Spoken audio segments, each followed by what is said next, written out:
What's going on, YouTube? We're back at it for another video, and today we've got the secondary weapons tier list for Helldivers 2, specifically focusing on Super Helldive difficulty, as if it's good in Super Helldive, it will be good in pretty much every other one of the difficulties below that, and some of these may be a little bit better suited for lower difficulties, but it doesn't mean they're still particularly that great. But let's go through the rankings themselves and explain what each one of them is going to state once we place each one of these weapons within it. And starting off with S+, this is going to be for any one of those weapons that is good for both sides of the fight when facing off with the automatons or the Terminid.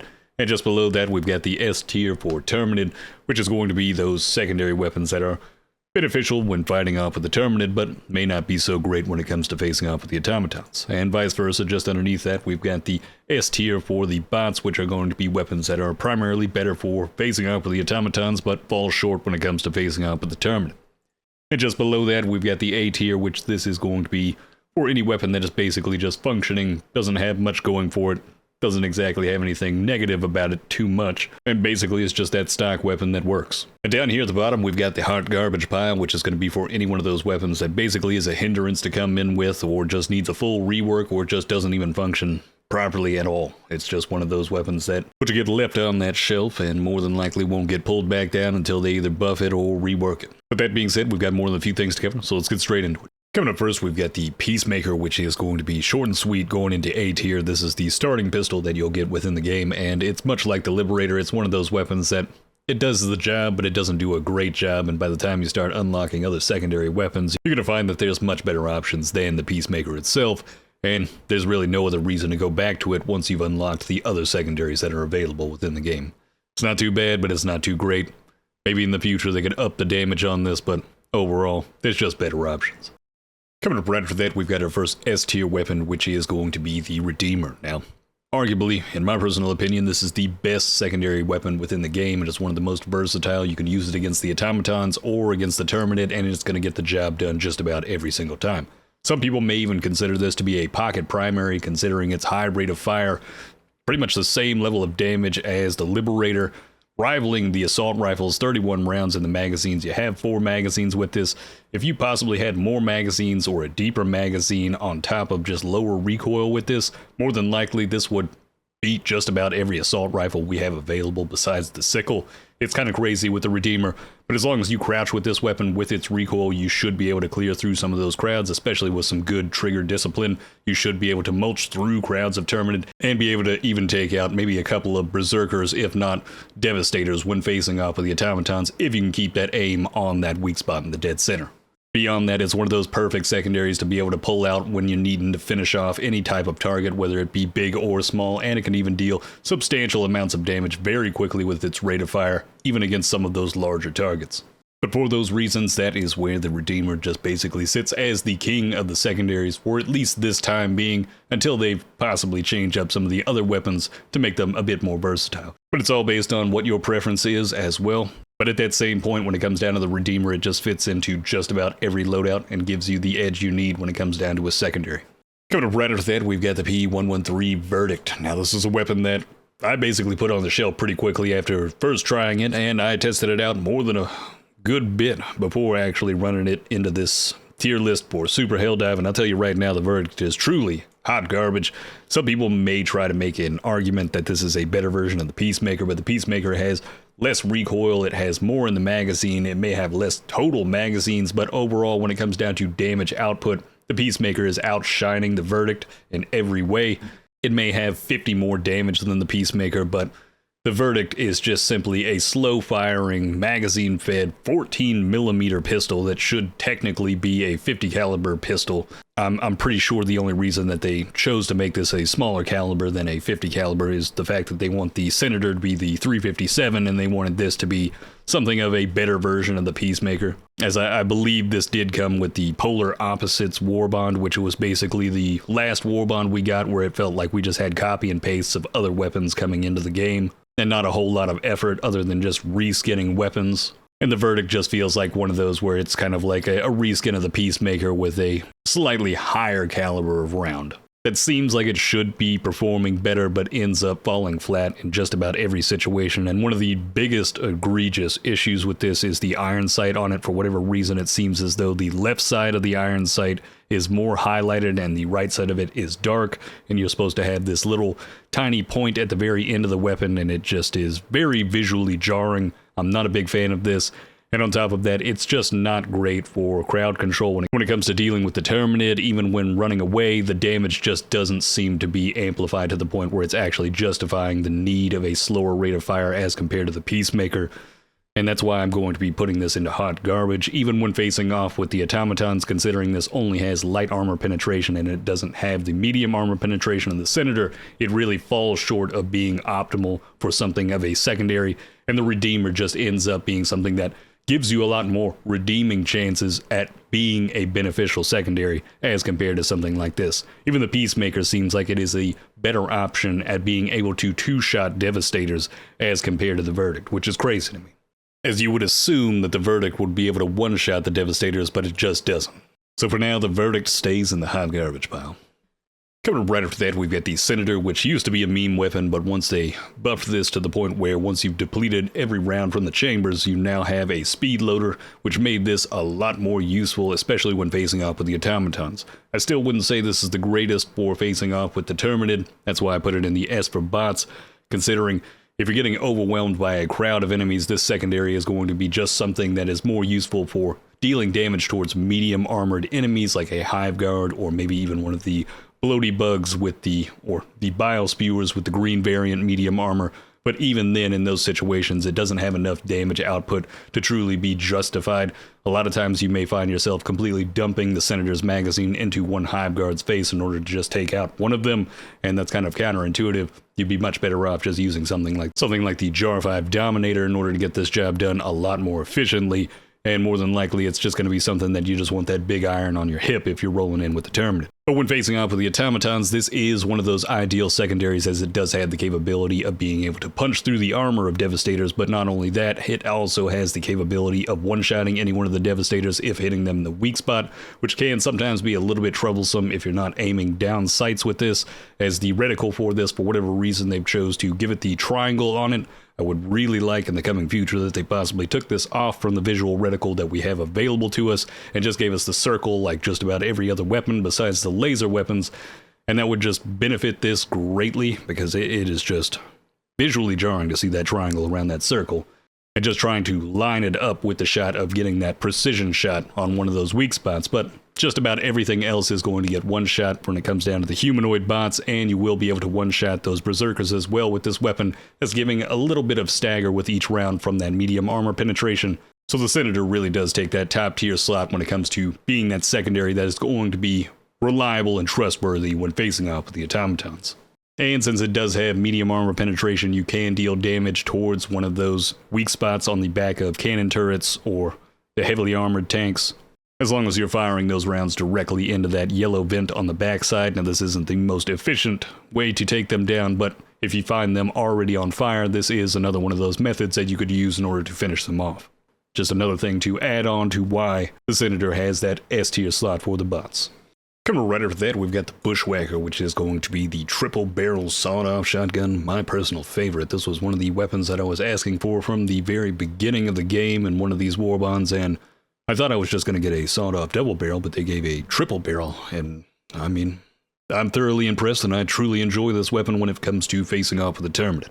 When it comes to facing off with the automatons, it really does fall short. There are some instances where it does seem to one-shot when it comes to certain close-range encounters with Devastators, but with the spread of this weapon, it is just very inconsistent, and it does not overall give you a very reliable experience when facing off with the automatons. It can be somewhat comical and fun at times, but overall there are better options, especially considering it is a light armor penetration pellet spread.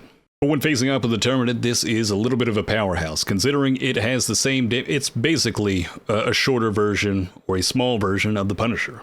It is going to have the same stagger power as the Punisher, it will have the same damage as the Punisher, it will just have a much wider spread and will require you to be up close and personal to get that maximum 405 damage out of this.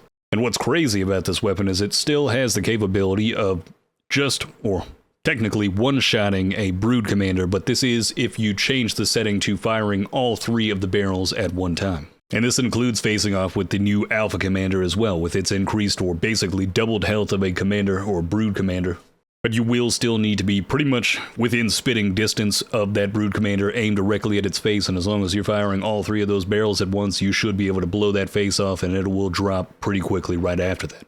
On top of that, any one of the little Brood Warriors that it does spawn in, if you do have the 3 barrels activated to fire at one time, you'll completely liquefy them. And I love this moment. It is very satisfying to me. It is a visceral, immersive experience that I truly enjoy, and it just adds to a whole lot of fun factor with this weapon. It's very dumb, and it's comical. It's something that doesn't necessarily make the weapon that much greater, but when I see that thing completely liquefy on screen, especially, you know, missing those moments when I used to liquefy Brood Commanders by shooting underneath them with the Eruptor, I mean, that moment just never gets old. Whenever you just see that thing instantly evaporate into just straight up liquid and sprays everywhere, that's a special moment. That's a moment to be enjoyed. But beyond that, when firing this in single fire mode, you will have 3 rounds that are very deadly. It'll be able to chew through some of those crowds, taking out those Brood Commanders, one-shotting any one of those Hunters as well as they're coming up. The spread may get a little bit wide at certain times, or making a little bit of inconsistency with some of those shots, but you should be able to corral some of those crowds, and it does have a decent ammo supply, as long as you're not constantly dumping out just 3 rounds at a time with that one setting. Otherwise, you'll be stuck with just 10 rounds instead of 30. But overall, one of the most redeeming factors of the Bushwhacker is the fact that it still retains that capability of stagger, so anytime that you're dealing with some of those Bile Spewers or Brood Commanders, you'll be able to push them back within single fire or stop those Bile Spewers from puking and give yourself some breathing room along with your team, as well as dishing out quite a substantial amount of damage. I have a good time with the Bushwhacker. It is one of those weapons that is a fun one to wield at certain times and can be very visually pleasing if you're using it in the right manner, especially against those little Brood Warriors. But beyond that, it seems as though this is one of the few weapons that has come into the game to truly be an enjoyable experience, and nothing has happened to it. And I hope in the future it only gets buffs, possibly, or maybe in the future we get some type of double-barrel slug shotgun that's a sawed-off that's possibly good for the automatons. I'd absolutely love that. That'd be an amazing experience. The capability of just one-shotting Devastators right up in their face with some type of sawed-off slug shotgun, I'm in. Coming up right after that, we've got the Crisper, which this is a difficult decision for me. After using this extensively, this does have the capability of crowd control when facing off with a Terminid, but it can be counterintuitive. I'm going to put it in A tier. I don't necessarily think it is absolute hot garbage, because one of the greater things about the Crisper is the capability of running backwards and being able to completely light the ground on fire without having to aim forward. But for whatever reason, if you do end up switching the gun over your shoulder, you can end up catching yourself on fire. You can end up catching yourself on fire very easily with this weapon in a lot of different instances, especially when certain enemies will attack you while firing it. It'll instantly just drop that aim down to your legs. You'll start burning yourself. And it can be extremely deadly against yourself, not only against the enemies, but at that same time, the more I've used it, for whatever reason, the change they've made to fire on the ground, it does not seem to be igniting these enemies as much as it used to. It can be quite deadly to basically use this as something just outside of a bug breach, light the ground on fire, and start to just get that burning effect on the enemies coming out, and then use your primary to clean up, if not some type of support weapon like a Stalwart. But beyond that, it just ends up being a little bit too detrimental to the self to be as beneficial as an S tier type of weapon for the Terminid. 100% I would never use this against the automatons, as it can be pretty comical that it does have medium armor penetration if you get directly up into the face of any one of those Devastators while they're stunned and just melt the fire into that center weak spot, that little face on the center of their chest. It can melt it pretty quickly, but that instance is not going to happen very often, and it is not. That's an ideal situation that is just not something you can consistently be able to achieve when facing off with the automatons.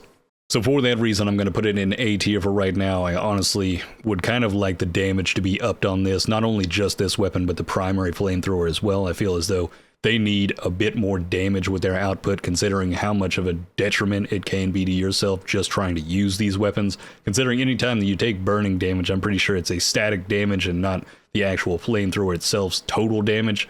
So giving this a little bit more melting power, especially as a secondary, and with how little fuel we get from this, could end up benefiting it and somehow making it possibly an S tier for the tournament in the coming future, or a little bit better at crowd control on top of that.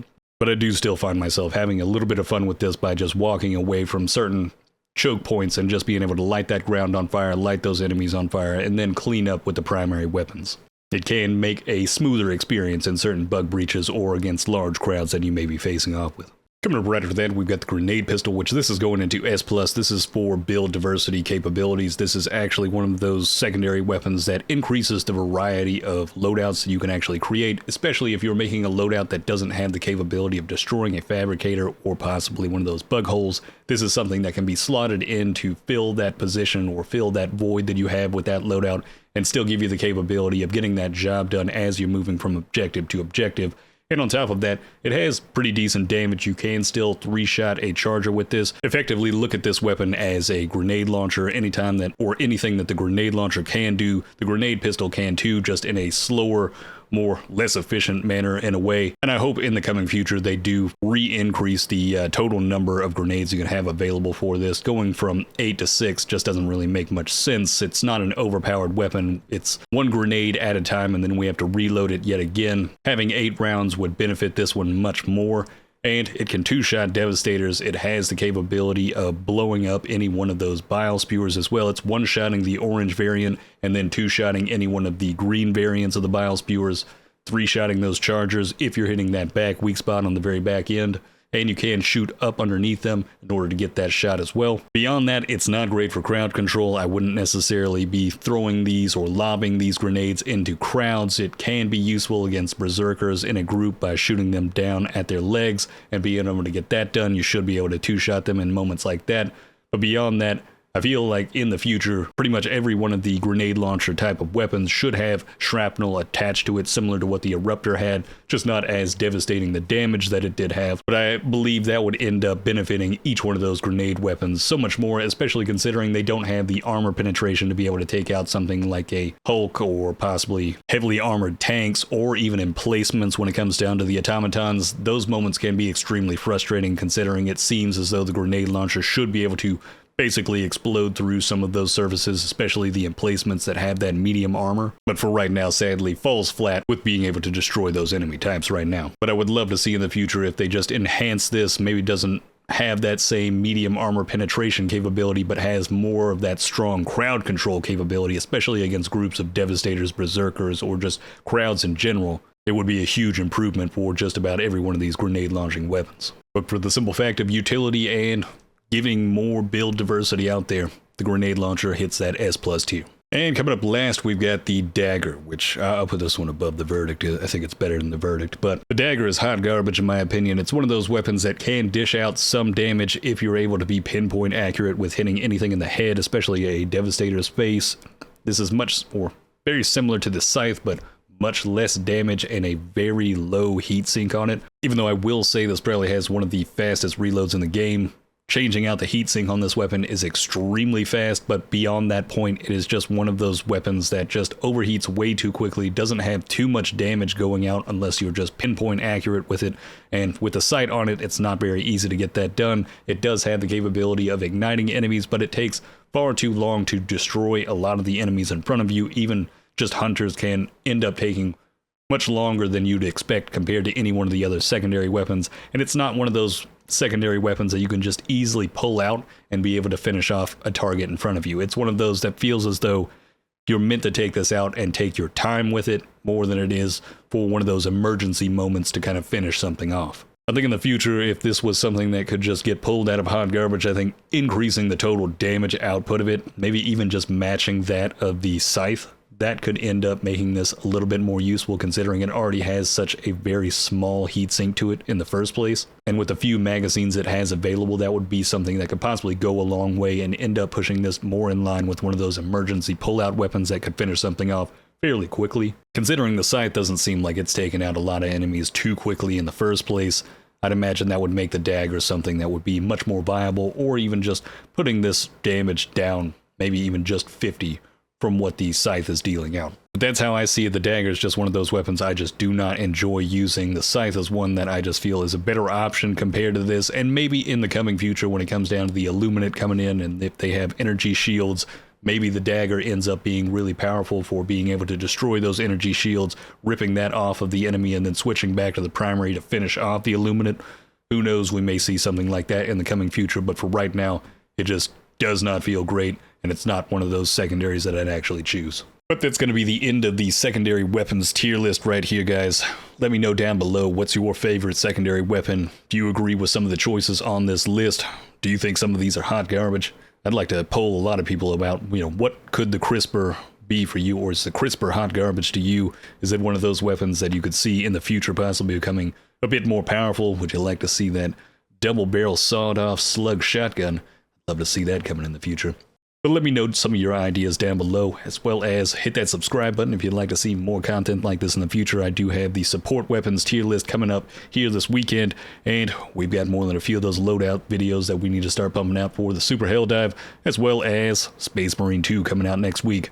We've got more than a few things coming, so hit that subscribe button if you'd like to see more of this content. And if you'd like to see some of this content live, hit that link down in the description below. Follow me over at Twitch. We'll be streaming daily. And on that note, have a good one.